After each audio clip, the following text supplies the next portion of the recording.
Hi everybody, this is Richard from the Rhinestone World, and today I'm going to show you how to send something over from CorelDRAW to Cutting Master 4. Now this assumes that you already have CorelDRAW installed and Cutting Master 4 installed. If you need help getting Cutting Master 4 installed, check out my other video on how to get that installed on your computer. Let's say you have both programs installed, and you have a design here in Corel that you want to send over to Cutting Master 4. Well, this is how you do it. And so what I'll do is I'll go to Launch, and I'll go to Cut Plot CM4.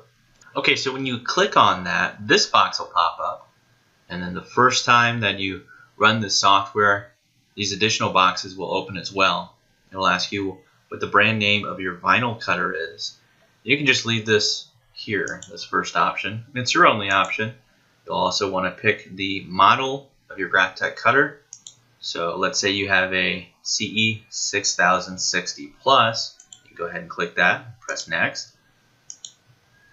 And if you're going to be connecting it with a USB, you can select that option, or if you want to do a different kind of option, you have that available to you as well. I'm just going to do USB. Most people connect with a USB, so I'll just leave that one as is and press Finish. And so from now on, when you press Cut Plot CM4, you'll only have this window pop up.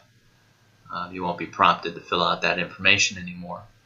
So this is the Media tab, and you can adjust the media size and positioning from here, but primarily you'll be going to this tab, the second one.